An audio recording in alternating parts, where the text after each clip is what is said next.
सारेगामा कारवां mini भक्ति। जय श्री कृष्ण। नमस्कार दोस्तों। जिस तरह कहा जाता है कि नेकी कर और कुएं में डाल, उसी तरह से कर्म का ज्ञान कहता है कि कर्म कर और उसे भगवान को सौंप दे। गीता के चौथे अध्याय में कृष्ण ज्ञान, कर्म और सन्यास योग के बारे में बताएंगे और मैं शैलेंद्र भारती इसको सीधे, आसान और समझ में आने वाली भाषा में आपको सुनाने जा रहा हूं।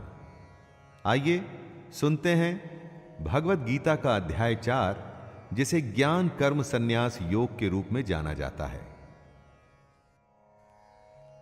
श्री भगवानुवाच इमं विवस्वते योगं प्रोक्तवानहमव्ययम् विवस्वान्मनवे प्राह मनुरिक्ष्वाकवे ब्रवीत। श्री भगवान बोले, मैंने इस कभी खत्म न होने वाले योग को सूर्य से कहा था। सूर्य ने यह जानकारी अपने पुत्र वैवस्वत मनु को दी और मनु ने अपने पुत्र राजा इक्ष्वाकु से कहा। श्री कृष्ण कौन थे दोस्तों? कृष्ण एक योगी थे। सृष्टि के आदि और अंत, बिगिनिंग और एंड, सब कुछ वो जानते थे। वो हर समय मौजूद थे और वो हमेशा ही मौजूद भी रहेंगे। योग अर्थात ज्ञान योग और कर्म योग, जिसका कभी नाश नहीं हो सकता। आखिर कहां से आया इस योग का ज्ञान? भगवान श्री कृष्ण उसी की जानकारी दे रहे हैं।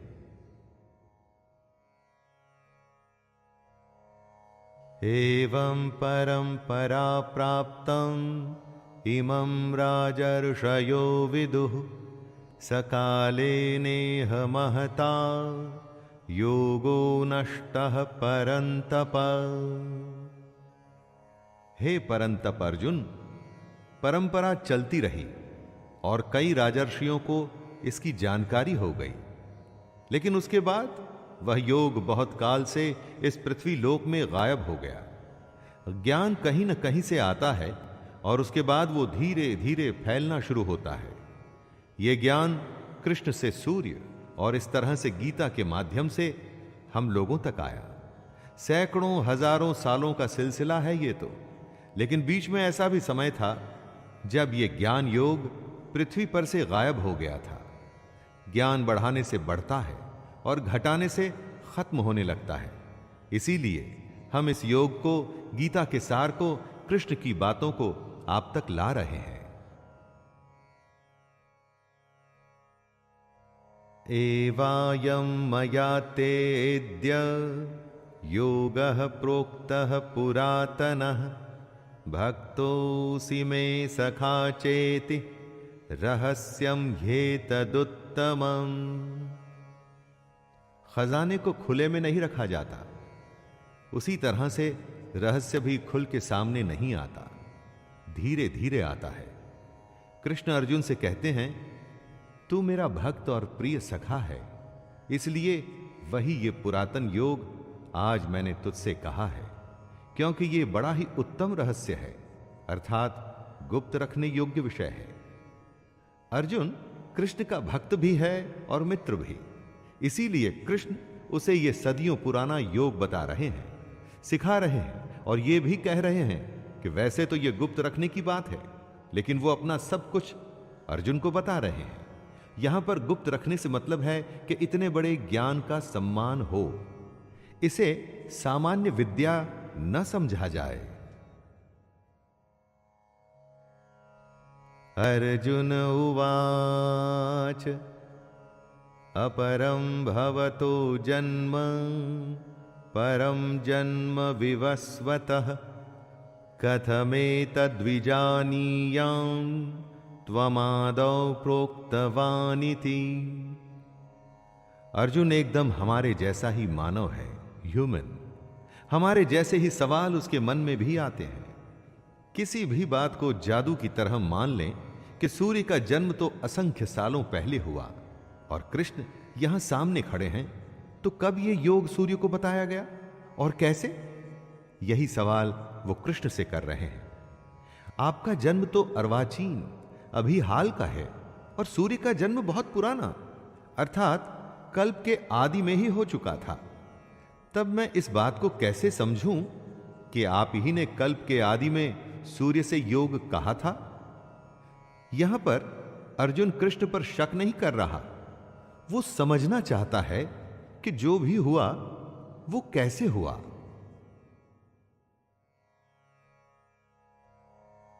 श्री भगवानुवाच बहूनि मे व्यतीतानि जन्मानि तव चार्जुन तान्यहं वेद सर्वाणि न त्वं वेत्थ परन्तप।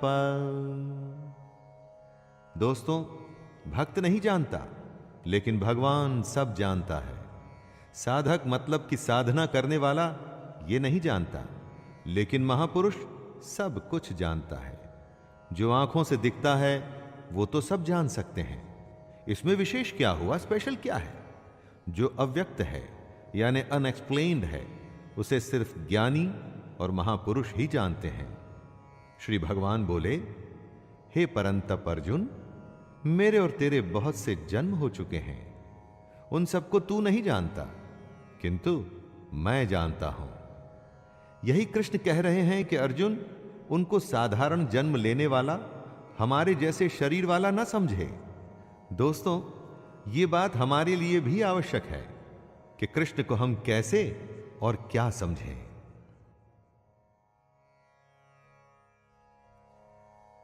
अजोऽपि सन्नव्ययात्मा भूतानामीश्वरोऽपि सन् प्रकृतिं स्वामधिष्ठाय संभवाम्यात्मयायया। कृष्ण अपने रूप, अपने अस्तित्व को समझाते हुए कह रहे हैं, मैं अजन्मा हूं, यानी मेरा कभी जन्म नहीं हुआ। मैं अविनाशी हूं, अर्थात मेरा कभी नाश नहीं हो सकता। मैं समस्त प्राणियों का ईश्वर होते हुए भी अपनी प्रकृति को अधीन करके अपनी योग माया से प्रकट होता हूं। जिसका जन्म होता है उसकी मृत्यु निश्चित है। तो जिसे अर्जुन देख रहा था वो क्या था? क्योंकि वो तो कभी जन्मे ही नहीं। तो कृष्ण की एग्जिस्टेंस क्या थी? वो थी कृष्ण की योग माया। अपनी माया से कृष्ण ने खुद को ही प्रकट किया था। मनुष्यों में वो मनुष्यों जैसे आए थे ताकि हम सब के बीच हमारे जैसे जीवन जी सकें। यदा यदा हि धर्मस्य ग्लानिर्भवति भारत अभ्युत्थानमधर्मस्य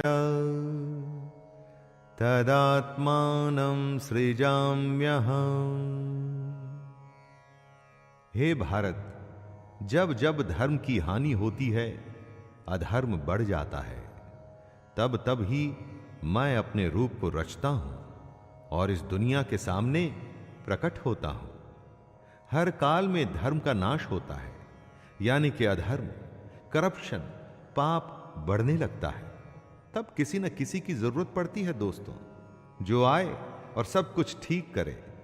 जब जब धर्म खतरे में आता है, तब तब कृष्ण अपना एक रूप रचते हैं और हमारे बीच में प्रस्तुत होते हैं, प्रकट होते हैं।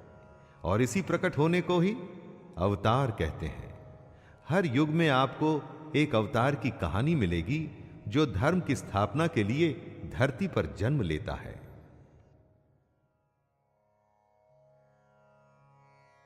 परित्राणाय साधूनां विनाशाय च दुष्कृतां धर्म संस्थापनार्थाय संभवामि युगे युगे। धर्म को फिर से स्थापित करने के लिए हर युग में कृष्ण अवतार लेते हैं, लेकिन क्या है यह धर्म की स्थापना? कृष्ण कहते हैं, साधु पुरुषों का उद्धार करने के लिए, पाप कर्म करने वालों का विनाश करने के लिए और धर्म की अच्छी तरह से स्थापना करने के लिए मैं युग युग में प्रकट हुआ करता हूं। साधु का उद्धार यानी भला और पापियों को खत्म करना ही धर्म की रक्षा करना है। आपको लगता होगा दोस्तों कि आज की इस दुनिया में बिना बेईमानी के जीना संभव ही नहीं, क्योंकि हर कोई तो पाप करने पर उतारू है। सच्चाई की राह छोड़ के गलत काम करना ही अधर्म है, और कृष्ण अधर्म को खत्म करते हैं।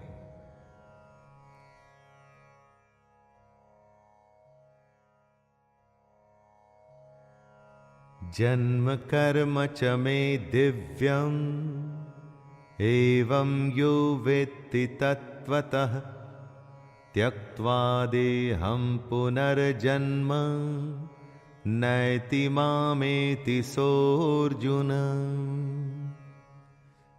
कृष्ण कहते हैं कि उनका जन्म अलौकिक है, यानी इस लोक का नहीं। जैसे हम सबका जन्म होता है, वैसे कृष्ण का जन्म नहीं हुआ। जो ये बात समझ लेता है, वो शरीर को त्याग कर फिर जन्म को प्राप्त नहीं होता, बल्कि वो सीधे कृष्ण को ही प्राप्त होता है। मनुष्य के जन्म का एक तरीका है, हम वो ही समझ सकते हैं, लेकिन कृष्ण, उनका जन्म दिव्य और अलौकिक होता है, डिवाइन और इस दुनिया से अलग। इसीलिए उनके अस्तित्व को आसानी से नहीं समझा जा सकता। लेकिन जो भी कोई इस बात को समझ जाता है, वो भी जन्म और मृत्यु के चक्कर से निकल सीधा कृष्ण को ही प्राप्त होता है। ज्ञान की बात है तो आसानी से कैसे समझ में आएगी दोस्तों? और अगर समझ आ गई तो फिर किसी ज्ञान की जरूरत ही नहीं रहेगी। वीतराग भय क्रोधा मन्मया मामुपाश्रिताः बहवो ज्ञान तपसा पूता मद्भावमागताः। जिनमें मोह, गुस्सा और डर खत्म हो चुका है, जो कृष्ण से प्रेम करते हैं, जो कृष्ण के भक्त हैं, उनके कहे ज्ञान पर सच्चे मन से चलते हैं, वो कृष्ण को ही प्राप्त हो जाते हैं। जिन्होंने अपने अंदर के मोह, गुस्से या डर जैसे भावों को खत्म कर दिया है, यानी कि अपनी इंद्रियों को वश में कर लिए हैं और खुद को जो कृष्ण को सौंप चुके हैं, उन्हें भगवान की प्राप्ति हो चुकी है, उन्हें मोक्ष मिल चुका है। इस दुनिया में रह के उस दुनिया की बात आप समझेंगे कैसे दोस्तों? अगर उसकी माया समझनी है तो पहले अपनी फीलिंग्स और अपनी इंद्रियों को कंट्रोल करिए।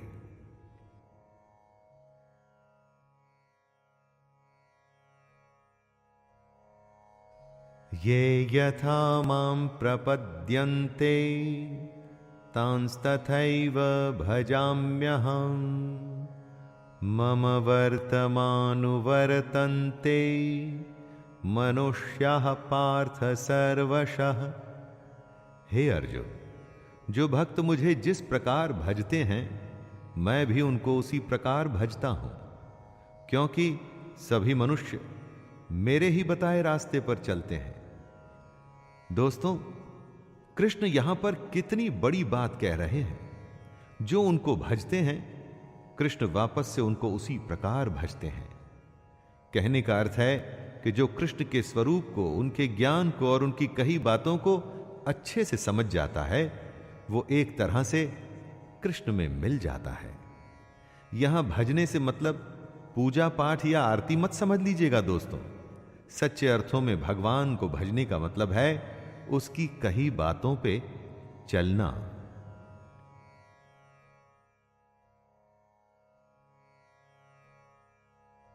कांक्षन्तः कर्मणां सिद्धिं यजन्त इह देवताः क्षिप्रं हि मानुषे लोके सिद्धिर्भवति कर्मजा। कृष्ण कहते हैं इस दुनिया में जिनको अपने कर्मों का फल चाहिए होता है वो देवताओं का पूजन किया करते हैं, क्योंकि उन्हें कर्मों से पैदा होने वाली सिद्धि जल्दी मिल जाती है।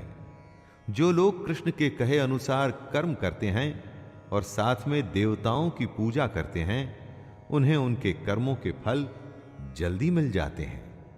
सच्चे मन से सिर्फ कर्म करना, कर्म करते हुए फल की ही नहीं, देवता और ईश्वर को भी याद रखना, ऐसे करने पर फल जल्दी मिलता है।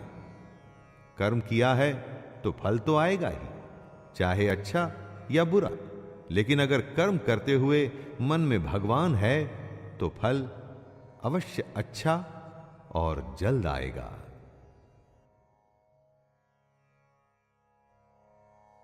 चातुर्वर्ण्यं मया सृष्टं गुणकर्म विभागशः तस्य कर्तारमपि मां विद्य कर्तारमव्ययम्। यहां कृष्ण हमारे समाज की सबसे बड़ी सच्चाई जो हम भूल चुके हैं उसके बारे में बता रहे हैं। ब्राह्मण, क्षत्रिय, वैश्य और शूद्र, इन 4 वर्णों का समूह गुण और कर्मों के विभाग पूर्वक मेरे द्वारा रचा गया है। इस प्रकार उस सृष्टि रचनादि कर्म का कर्ता होने पर भी मुझ अविनाशी परमेश्वर को तू वास्तव में अकर्ता ही जान। जिसे हम जात या जाति कहते हैं वो आपके गुण और कर्म पर निर्भर करती है दोस्तों, जन्म पर नहीं। हो सकता है कि आपका जन्म एक अच्छे घर में हुआ हो, आपके माता और पिता अच्छे इंसान हो, लेकिन अगर आप धूर्त हैं, झूठ बोलते हैं या गलत काम करते हैं तो क्या आपको भी सच्चा और अच्छा कहा जाएगा? ना, कभी नहीं।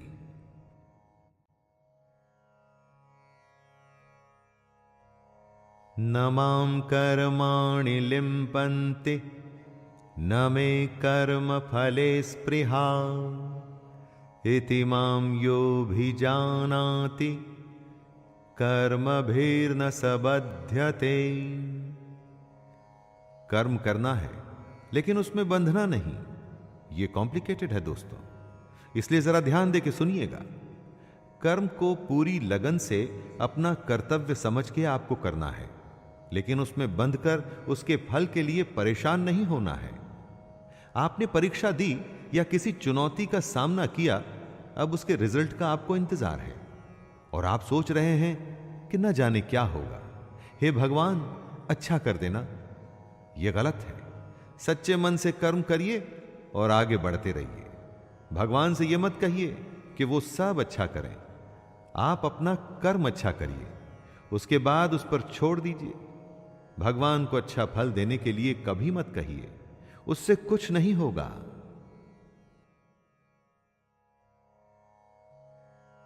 एवं ज्ञात्वा कृतं कर्म पूर्वैरपि मुमुक्षुभिः कुरु कर्मैव तस्मात् त्वं पूर्वैः पूर्वतरं कृतं। कृष्ण आगे अर्जुन को बताते हैं कि बीते समय में जिन लोगों को मोक्ष प्राप्त हुआ था उन्होंने इसी तरीके का इस्तेमाल किया था, और इस समय में अगर अर्जुन तुझे भी मोक्ष की इच्छा है तो तुझे भी इसी तरीके से चलना पड़ेगा। कृष्ण पूर्वजों के तरीके को समझाते हुए अर्जुन से कह रहे हैं दोस्तों कि उससे पहले भी कितने ही लोग निष्काम कर्म को समझ ईश्वर को प्राप्त हुए थे। उसी तरह से अर्जुन को भी इस बने बनाए तरीके पे चल ईश्वर को पाना चाहिए। दुनिया कितनी भी बदल जाए, दुनिया के नियम नहीं बदलते। जैसे जन्म और मृत्यु अटल है, उसी तरह से मेहनत करने पर अच्छा फल मिलेगा, यह भी अटल है। किम कर्म किम कर्मेति कवयोप्यत्र मोहिताः तत्ते कर्म प्रवक्ष्यामि यज्ञ ज्ञात्वा मोक्षसे शुभात्। कंफ्यूजन की स्थिति को दूर करते हुए भगवान श्री कृष्ण कहते हैं, कर्म क्या है और अकर्म क्या है। इस प्रकार इसका निर्णय करने में बुद्धिमान पुरुष भी मोहित हो जाते हैं। इसलिए वह कर्म तत्व मैं तुझे भली भांति समझाकर कहूंगा, जिसे जानकर तू अशुभ से अर्थात कर्म बंधन से मुक्त हो जाएगा। आखिर कर्म होता क्या है? कुछ भी करने को क्या कर्म कहते हैं? हर समय हम इस शब्द का इस्तेमाल करते हैं, परंतु कृष्ण कर्म और अकर्म का भेद खोलेंगे और समझाएंगे कि कैसे इसको समझकर आप कर्म योग में लग सकते हैं और अपने जीवन में आगे बढ़ सकते हैं। कर्मणो ह्यपि बोद्धव्यम बोद्धव्यम च विकर्मणः अकर्मणश्च बोद्धव्यम गहना कर्मणो गतिः। कर्म क्या है यह समझना चाहिए और अकर्म क्या है यह भी समझना चाहिए, और साथ में विकर्म का स्वरूप भी जानना चाहिए, क्योंकि कर्म बहुत ही कॉम्प्लिकेटेड चीज है। 3 शब्दों में कहा है कृष्ण ने, कर्म, अकर्म और विकर्म, यानी कुछ करना, कुछ न करना और कुछ विशेष करना। ये बातें सुनकर दोस्तों आपको फिलॉसफी लगेगी, सत्संग के ज्ञान की तरह लगेगा, लेकिन अगर आप इन बातों को समझ जाएं तो यकीन मानिए हमारी प्रैक्टिकल दुनिया में आपका जीना एकदम आसान हो जाएगा। और यही वजह है कि कृष्ण कर्म, अकर्म और विकर्म को समझाना चाहते हैं।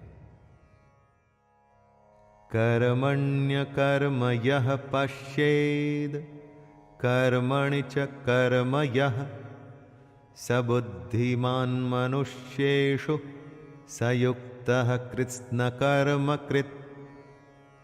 जो मनुष्य कर्म में अकर्म देखता है और जो अकर्म में कर्म देखता है, वो और लोगों से ज्यादा इंटेलिजेंट है, और ऐसा योगी समस्त कर्मों को करने वाला है। कर्म में अकर्म देखने का मतलब क्या हुआ?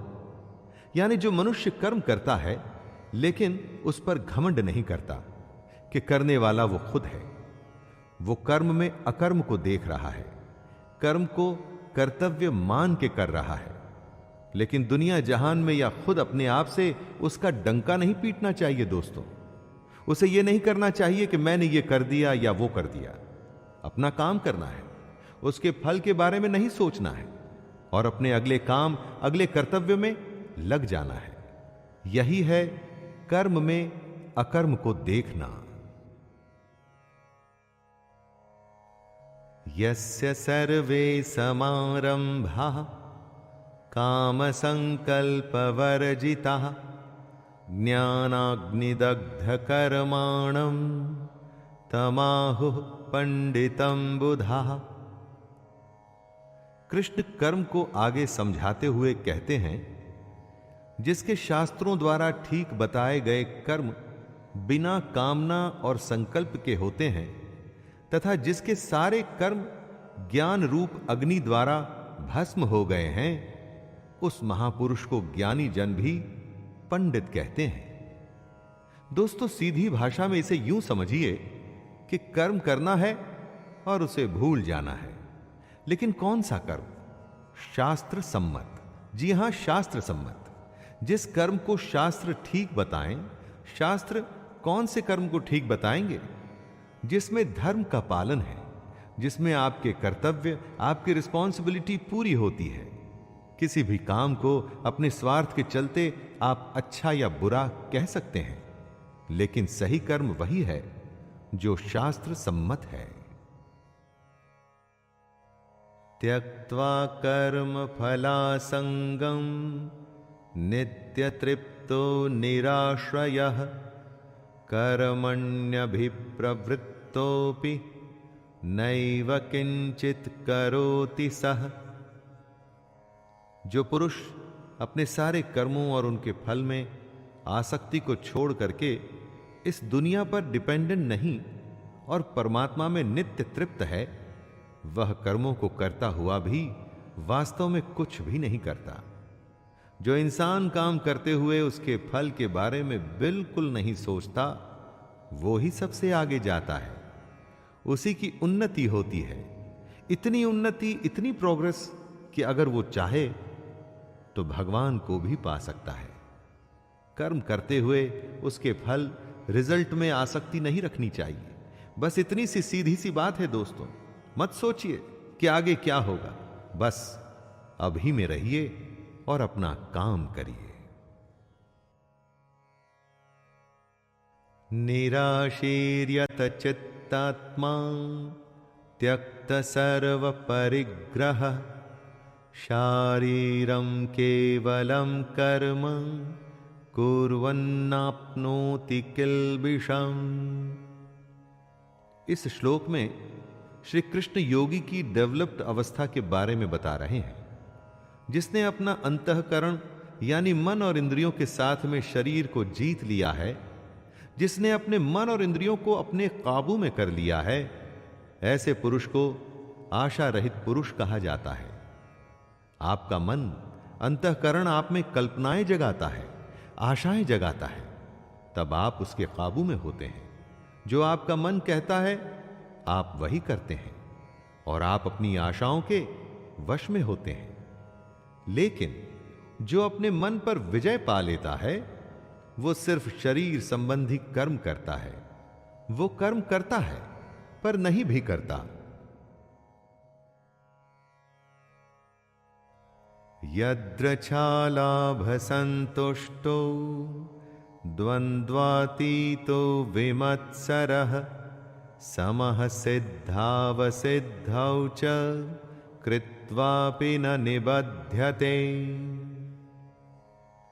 जिसको बिना मांगे जो मिले वो उसी में संतुष्ट रहे, और जिसे दूसरों से जलन नहीं होती, जो सुख दुख आदि द्वंद्वों से छूट चुका है, ऐसा सिद्धि और असिद्धि में बराबर रहने वाला कर्म योगी कर्म करता हुआ भी उनसे नहीं बंधता।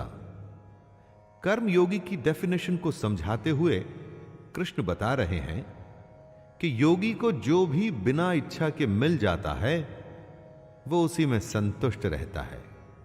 जो किसी से जलन नहीं रखता कि उसके पास मेरे से ज्यादा पैसा या शोहरत या नाम है, जो हार या जीत, सुख और दुख इन सब में एक जैसा महसूस करता है, वही असली कर्मयोगी है। गत संगस्य मुक्तस्य ज्ञानावस्थित चेतसः यज्ञायाचरतः कर्म समग्रम प्रविलीयते।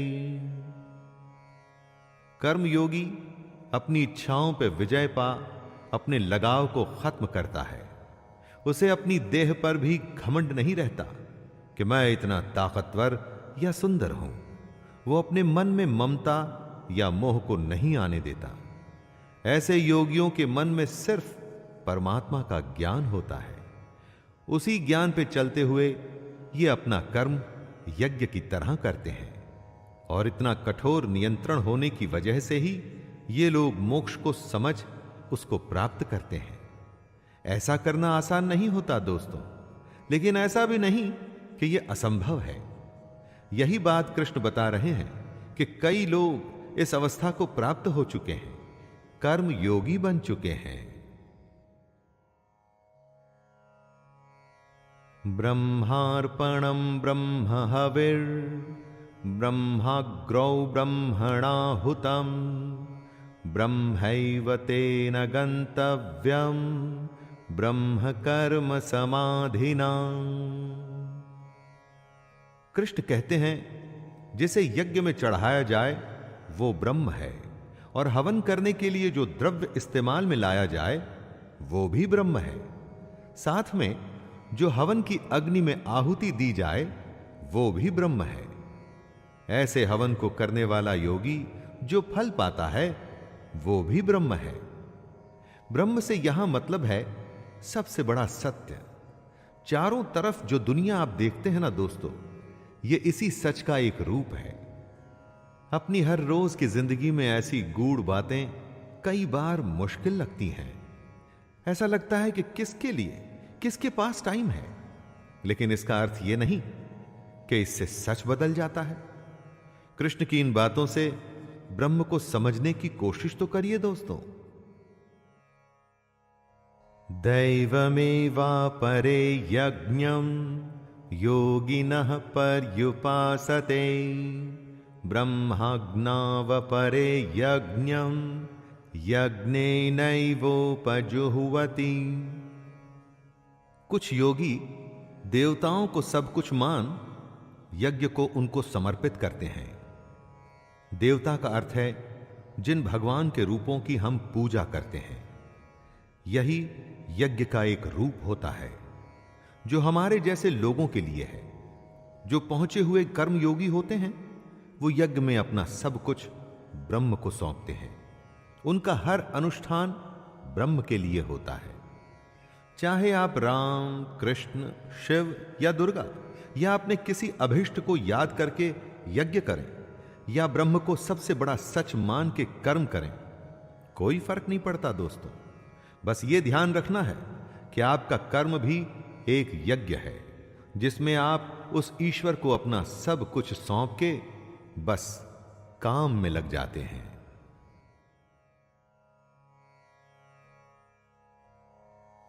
श्रोत्रादीनिन्द्रियाण्यन्ये संयमाग्निषु जुहुवति शब्दादीन् विषयान्नन्य इंद्रियाग्निषु जुहुवति। आग में कुछ भी डालो वो जल के भस्म हो जाता है। संयम को भी कृष्ण एक अग्नि बता रहे हैं। जो योगी होते हैं वो अपने संयम की आग में अपनी इंद्रियों को डालते हैं और उन इंद्रियों को यानी अपनी इच्छाओं को भस्म कर देते हैं, जला देते हैं। परंतु जो योगी नहीं होते, नादान होते हैं, वो ठीक इसका उल्टा करते हैं। वो अपना सब कुछ इन इंद्रियों में भस्म कर देते हैं। किसी ने कुछ कहा जिससे आपको गुस्सा आ गया या किसी को देख आपके मन में जलन हुई कि उसकी कार मेरी कार से बड़ी कैसे, वगैरह वगैरह। बस इसी तरह की बातों में नादान लोग खुद को जला डालते हैं। सर्वाणींद्रिय कर्माणि प्राण कर्माणि चापरे आत्मसंयम योगाग्नौ जुह्वति ज्ञानदीपिते। अपनी इंद्रियों को, अंतःकरण को वश में करने का सबसे बड़ा तरीका है ज्ञान। ज्ञान से ही योगी लोग अपने मन को नियंत्रण में लाते हैं। जब भी कोई बुरा विचार आता है तो उस समय उनका ज्ञान ही उन्हें बताता है कि उनके जीवन का लक्ष्य ये नहीं, कुछ और है। आप खुद सोचिए, हर काम के दो पहलू होते हैं। उसे करते हुए आपको पता होता है कि क्या सही तरीका और क्या गलत। तब आप कौन सा रास्ता चुनते हैं? ये ज्ञान ही तो है जो आपको सही रास्ता चुनने के लिए कहता है। कृष्ण हमें गीता के माध्यम से यही ज्ञान दे रहे हैं।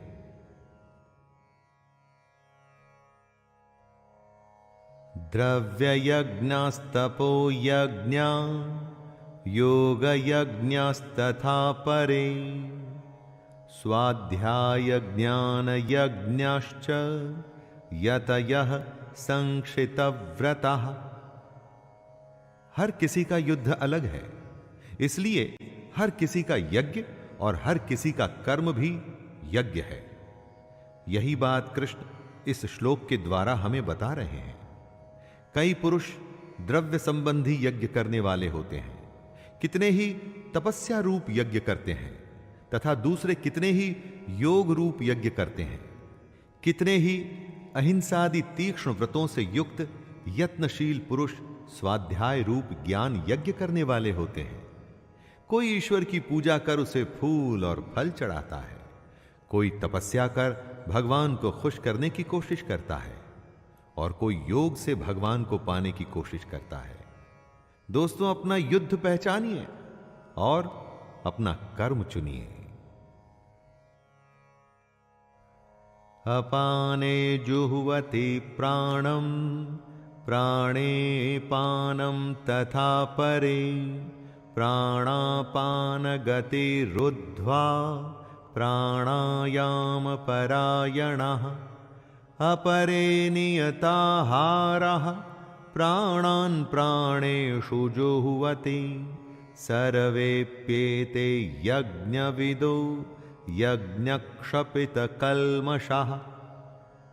इस श्लोक में कृष्ण प्राणायाम से जुड़े आयाम बता रहे हैं। जरा ध्यान दे के सुनिएगा दोस्तों। कितने ही योगी जन अपान वायु में प्राण वायु को हवन करते हैं, वैसे ही अन्य योगी जन प्राण वायु में अपान वायु को हवन करते हैं तथा अन्य कितने ही नियमित आहार करने वाले प्राणायाम परायण पुरुष प्राण और अपान की गति को रोककर प्राणों को प्राणों में ही हवन किया करते हैं।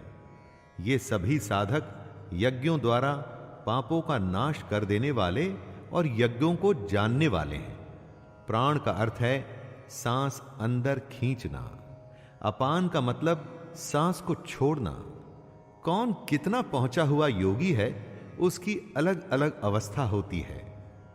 बहुत से योगी अपनी सांसों के आने जाने पर पूरा कंट्रोल रखते हैं, परंतु हम में से ज्यादातर ऐसा नहीं कर पाते। हमारी सांसें तो मजबूरी में चलती हैं, क्योंकि नहीं चली तो हम मर जाएंगे। लेकिन योगियों के साथ ऐसा नहीं होता। प्राणायाम से हम अपने पर संयम करने में सफल होते हैं और यही बात कृष्ण हमें बता रहे हैं। यज्ञशिष्टामृतभुजो यान्ति ब्रह्म सनातनम् नायं लोकोऽस्त्यय यज्ञस्य कुतोऽन्यः कुरु सत्तम। यज्ञ की महिमा का बखान करते हुए कृष्ण कहते हैं, हे कुरुश्रेष्ठ अर्जुन, यज्ञ से बचे हुए अमृत का अनुभव करने वाले योगी जन सनातन पर ब्रह्म परमात्मा को प्राप्त होते हैं, और यज्ञ न करने वाले पुरुष के लिए तो ये मनुष्य लोक भी सुखदायक नहीं है। फिर परलोक कैसे सुखदायक हो सकता है? यज्ञ करने के बाद जो बचता है उसे कृष्ण अमृत बता रहे हैं, और यह अमृत सीधे भगवान तक ले जाता है। दोस्तों, यज्ञ को आप कर्म भी समझ सकते हैं। कर्म करने के बाद जो भी उसका फल हो उसे भगवान का आशीर्वाद समझ उसमें संतुष्ट होकर अपने अगले कर्म में लग जाना चाहिए। एवं बहुविधा यज्ञा वितता ब्रह्मणो मुखे कर्मजान् विद्धि तान् सर्वान् एवं ज्ञात्वा विमोक्ष्यसे। कृष्ण आगे कहते हैं, कितने ही तरह के यज्ञ वेद की वाणी में बताए गए हैं। उन सबको तू मन, इंद्रिय और शरीर की क्रिया द्वारा संपन्न होने वाले जान। इस प्रकार इन यज्ञों का मूल तत्व, इनकी रियलिटी जानकर उनके अनुष्ठान द्वारा तू कर्म बंधन से हमेशा के लिए मुक्त हो जाएगा। कितने ही यज्ञ वेदों में बताए गए हैं और कई यज्ञों के बारे में श्री कृष्ण ने भी बताया, जैसे अपने पर संयम रख इंद्रियों को वश में करना, यज्ञ में देवताओं को अर्पण करना, सांसों को नियम में रख प्राणायाम करना। ये सारे यज्ञ ही तो हैं। ये यज्ञ अगर हम सच्चे मन से करेंगे तो इस जन्म और मृत्यु के चक्कर से हमेशा के लिए निकल सकते हैं।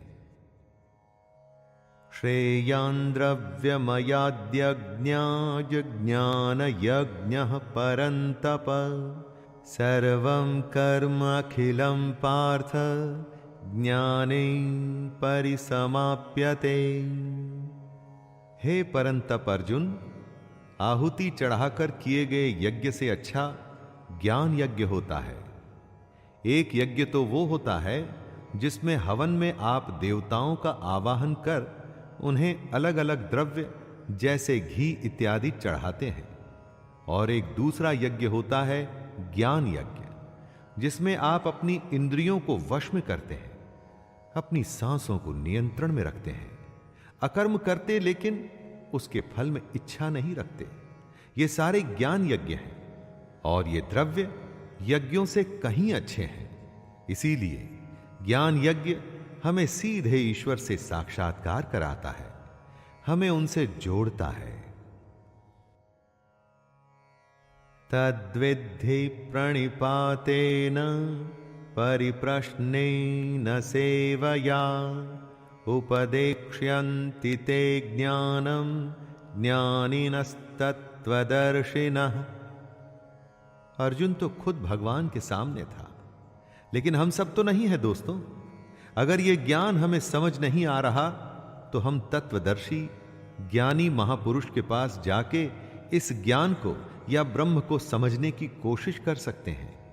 अगर ज्ञान हमें जरूरी ही नहीं लगेगा तो हम बस अपनी जिंदगी को बिना कुछ जाने जीते ही चले जाएंगे। कृष्ण अर्जुन के माध्यम से हम सबको कुछ बता रहे हैं। ज्ञान को तू तत्वदर्शी ज्ञानियों के पास जाकर समझ। उनको भली भांति दंडवत प्रणाम करने से, उनकी सेवा करने से और कपट छोड़कर सरलता पूर्वक प्रश्न करने से वे परमात्मा के तत्व को भली भांति जानने वाले ज्ञानी महात्मा तुझे उस तत्व ज्ञान का उपदेश करेंगे। यज्ञात्वा न पुनर्मोहम् एवं यास्यसि पांडव येन भूतान्यशेषेण द्रक्ष्यस्यात्मन्यथो मयि। हम सब अपना काम करते हैं, कमाते हैं, हमारा परिवार बढ़ता है, हम बूढ़े होते हैं और इस तरह से ये चक्कर निरंतर चलता रहता है। क्यों करते हैं हम ऐसा? क्या जरूरत है ऐसा करने की? क्यों आए हैं इस दुनिया में हम? अज्ञानियों को इसके उत्तर की जरूरत नहीं पड़ती। आपके आसपास कितने लोग ये सवाल करते हैं? ज्यादा नहीं, लेकिन जिसमें थोड़ा सा भी ज्ञान है ना, वो ये जानना चाहता है। और यही जानने के लिए हमें तत्वदर्शी ज्ञानियों के पास जाकर के समझने की कोशिश करनी चाहिए। तभी तो हम मोह से छूटेंगे और भगवान की इस दुनिया को समझने की कोशिश भी करेंगे।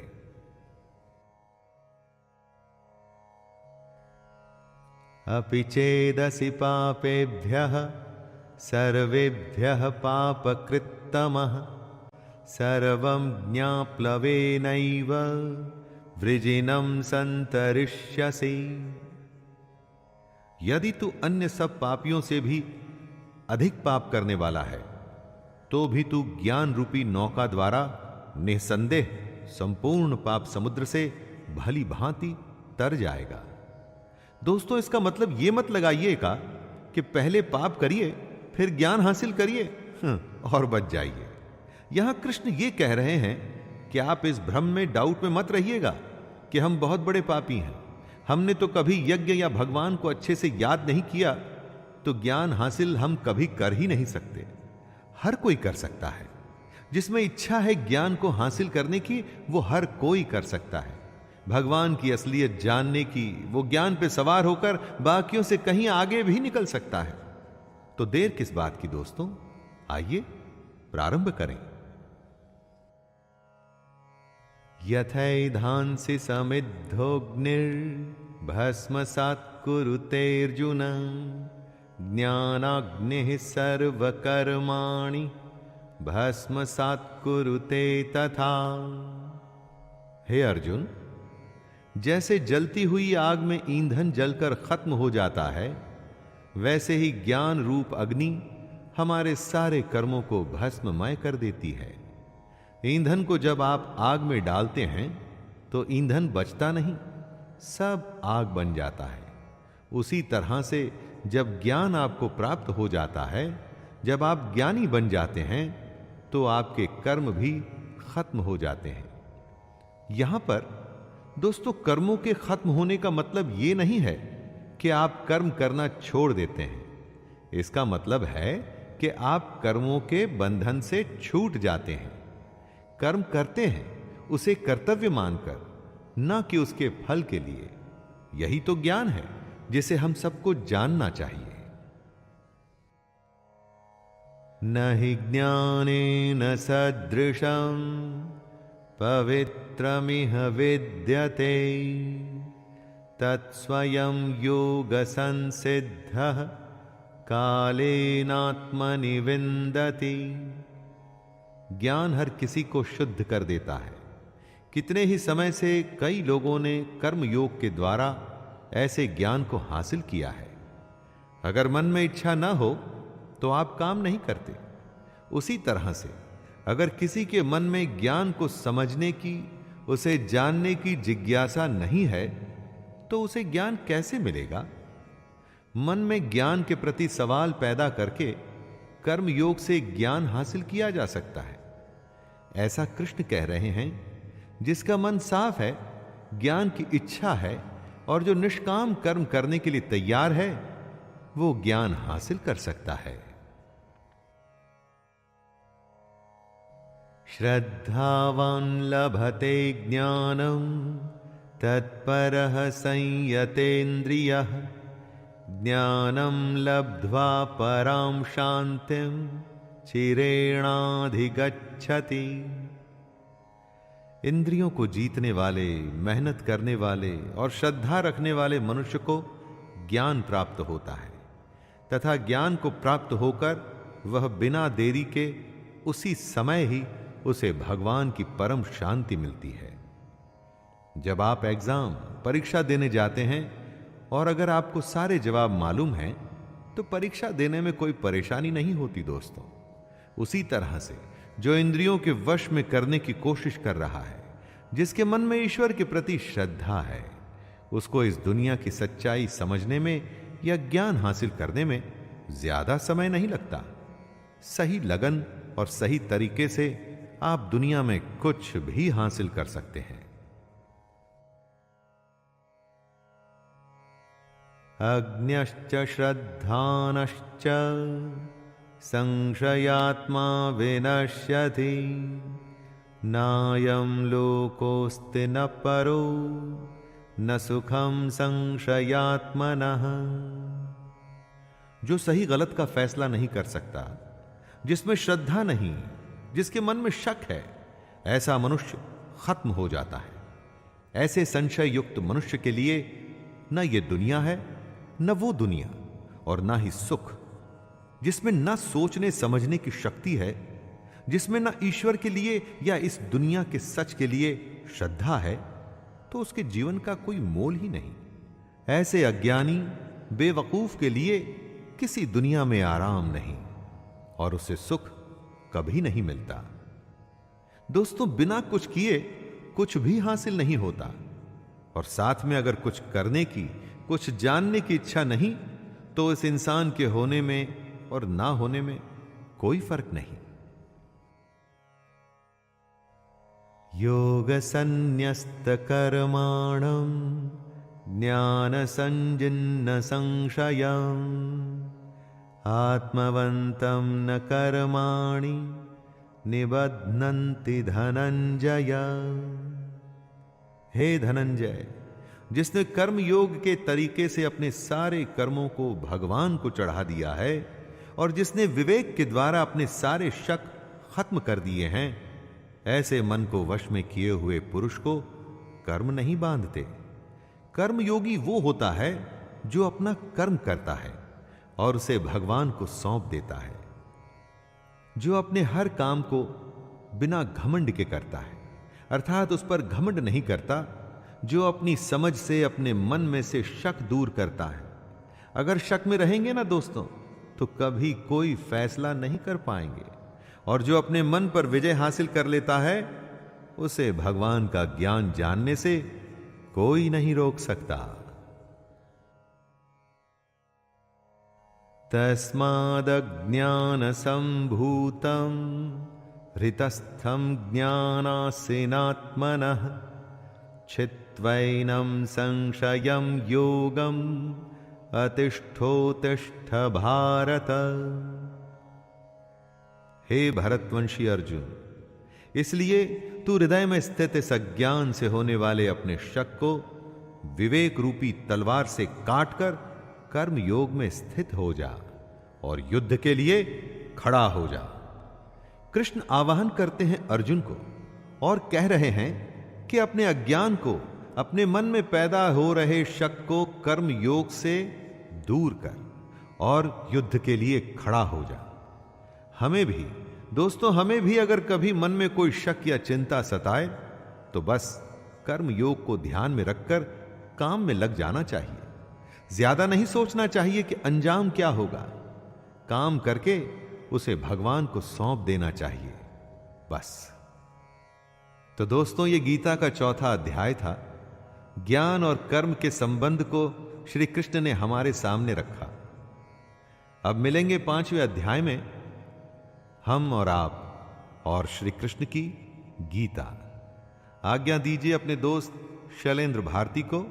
जय श्री कृष्ण।